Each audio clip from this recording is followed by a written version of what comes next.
Hello, my name is Connor. I'm 20 years old. I'm an ex-atheist and I currently identify as Christian. Hi, my name is Brian Morgan. I'm 47 years old. I'm an ex-Christian and I now identify as somewhere between agnostic, atheist, spiritual, somewhere in there.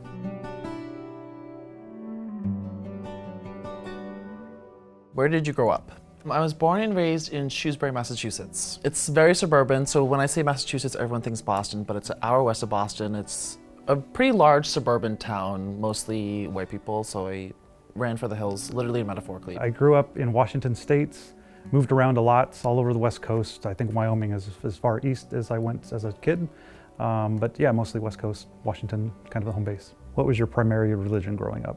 My mom identifies as Catholic, but she never pushed the religion onto me. For the longest time, I was actually, when I was little, I didn't think about it, but then once I started becoming a teenager and kind of developing my own ideas and kind of identifying as who I am as a gay man, I kind of thought religion was terrifying, especially of the things that I heard. I thought I wanted to avoid that at all costs and I didn't want to identify as that, so that's why I was strictly atheist and I was like a proud atheist. Christianity, mostly evangelical Christianity, a little bit of Baptist, a little bit of non-denominational. I had leadership roles growing up in the church, just in high school even. I was head of some youth group functions and things like that. I had a father figure as a youth pastor, and that led me into becoming a youth pastor myself right out of college for 2 years, and it was not a good fit. It was something I idealized in this person, and I thought I could be like him, and I wasn't cut out for it. What led you to change your beliefs?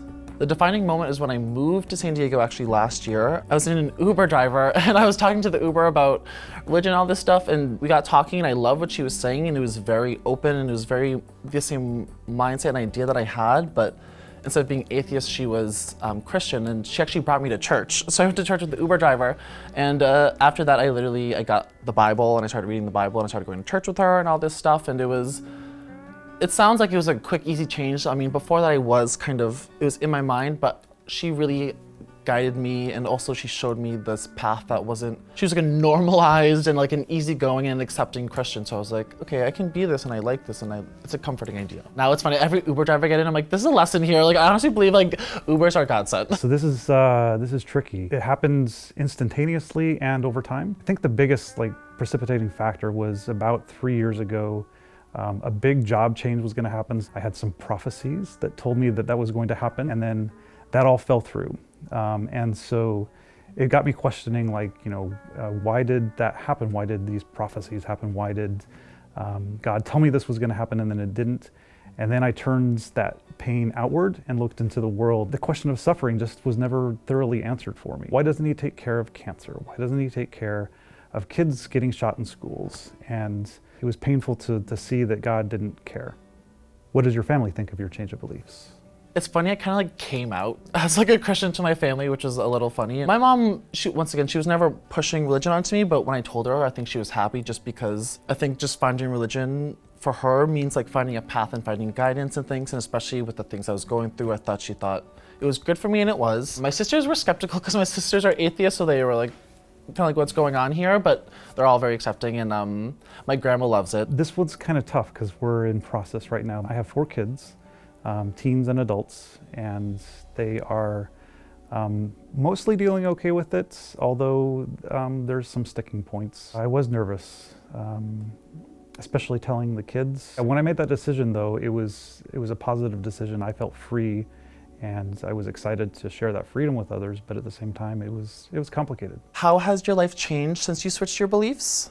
It's funny, now I've always been a grateful and appreciative boy and everything, but now more than ever, I thank God for everything. Even a bed and a food, or this whole opportunity is amazing, and I see everything also as this higher power of the divine timing of it, and this is supposed to be happening, and even though crazy things happen, things suck when they happen, but God has lessons to be taught and to be learned, and I look at it that way. So now I look at everything as a learning opportunity, and that I truly believe that this is all supposed to be happening, and that even right now there's something to be learned, or even on the walk here there was something to be learned. So it's kind of I'm more open and more reflective, I guess, on things, and I'm looking at things from a larger perspective, not just me in my own life, like very small. It's more of like, there's a bigger thing going on here. I'm in the middle of this.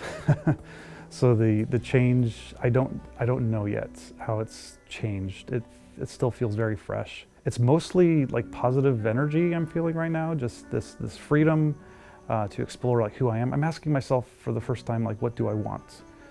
Whereas for the longest time it was, what do other people want? And how do I serve other people? And the first shall be last, etc. Things that I used to believe that kept me non-autonomous, and I'm becoming more autonomous and more myself. What role, if any, does spirituality play in your life?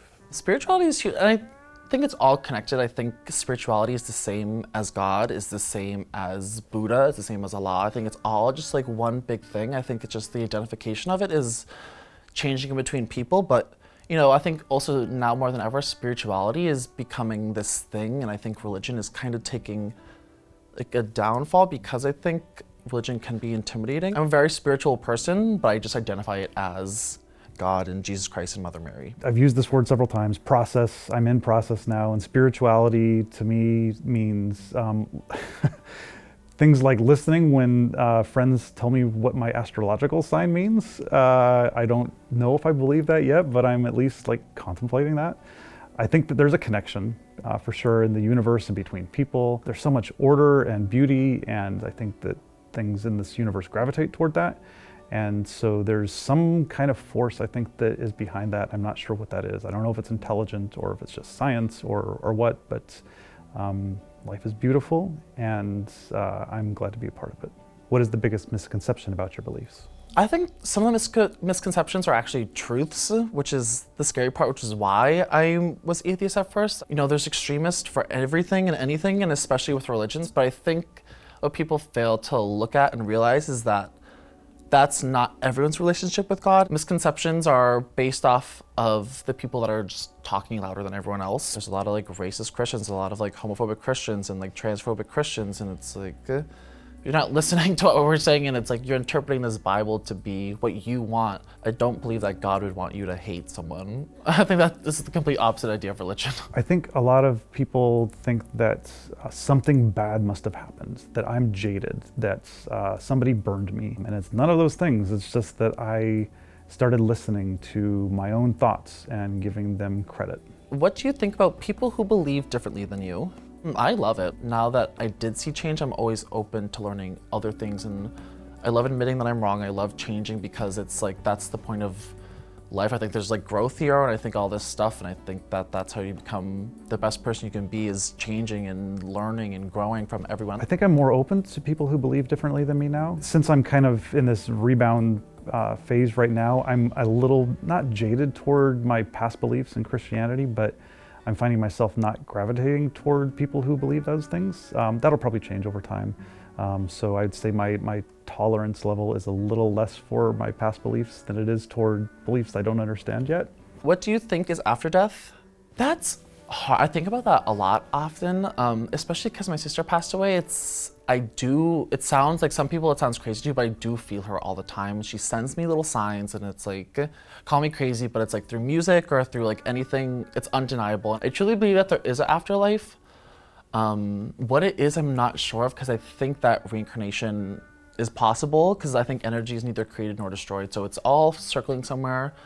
Heaven and hell seems insane to me. Maybe a heaven. I don't think anyone would ever go to hell. That seems kind of barbaric. I don't know is the best answer to this, but these are my guesses right now, is that we're all part of something bigger, and that our thoughts, our physicality, our essence, at least has a mark on the universe. I don't think there's an afterlife. I don't think there's a heaven where we all get to walk on streets of gold or things like that, but I think what we do is important, and that it will always be important.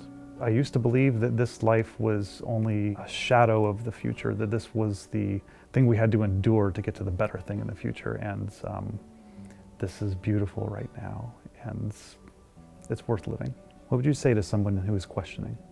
I would say just to be open and to learn, and to not, it's good to take in other people's perspectives and other people's opinions, but kind of have sort of tunnel vision on your goals and on what you want to come out of this, because You know, I was influenced by someone else, but you know, I took what I wanted and then it wasn't completely her decisions. There's a lot of things in the organized religion of Christianity that I don't agree with, so it's try to just focus on your own personal relationship with the God or of the Spirit or whatever you choose, because if you're influenced by others, I think that's when it gets lost in the sauce and you become this kind of extremist or you become this like crazy person, and I think that's what you don't want to become.